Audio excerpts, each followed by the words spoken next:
ایک ایسا virus India سے دوبارہ سے سامنے آیا ہے جو کورونا وائرس سے کئی گنا 30-40% زیادہ گنا وہ مہلک بھی ہے، وہ تباہ کن بھی ہے، اس کی کوئی ویکسینیشن بھی ایجاد نہیں ہوئی اور یہ اس سے کئی اعتبار سے زیادہ خوفناک ہے۔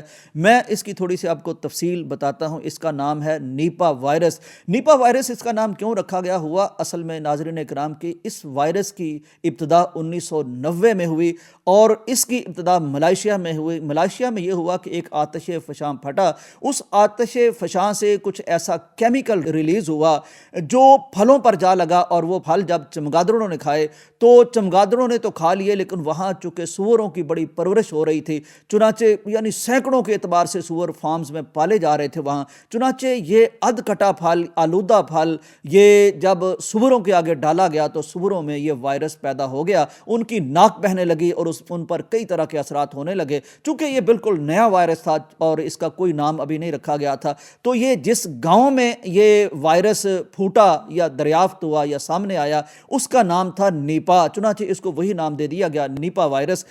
نیپا وائرس ناظرین اکرام پھر پھیلتا رہا، کبھی ختم ہوتا رہا، کبھی سکڑتا رہا، مختلف مواقع پر یہ ملائیشیا سے انڈونیشیا میں منتقل ہوا، پھر یہ نیپال میں منتقل ہو گیا، پھر یہ مغربی بنگال میں، کیرالہ میں، انڈیا میں سامنے آیا، اب تازہ ترین اس کے شکار پھر سامنے آ گئے ہیں۔ یہ کس قدر خوفناک ہے یہ میں آپ کو بتانا چاہتا ہوں ناظرین اکرام۔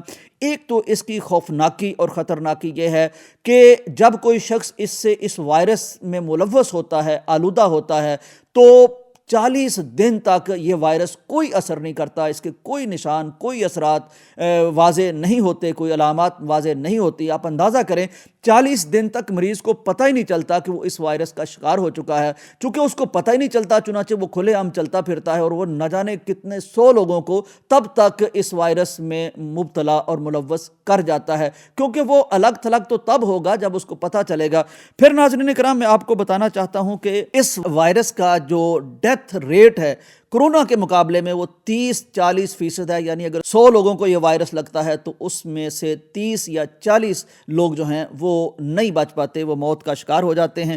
تیز بخار آتا ہے، اس سے سر درد محسوس ہونا شروع ہو جاتا ہے، دماغ پر سوزش بھی ہو جاتی ہے اور ابتدائی 24 سے 48 گھنٹوں میں جب اس کے اثرات ظاہر ہوتے ہیں، 40 دن تو اثرات ہی ظاہر نہیں ہوتے، انسان شدید کومے میں بھی چلا جاتا ہے اور تب ڈیتھ بھی ہو جاتی ہے۔ سانس کی بیماریاں، پھپھڑوں کی بیماریاں، کئی طرح کے اس کے اثرات واضح ہوتے ہیں۔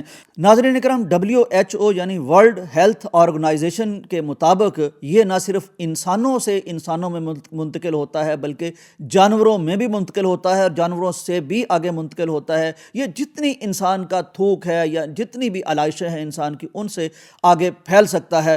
تو یہ نئی بیماریاں، پھر کوئی نیا چیلنج، پھر کوئی پوری انسانیت کو ہلا دینے والا واقعہ۔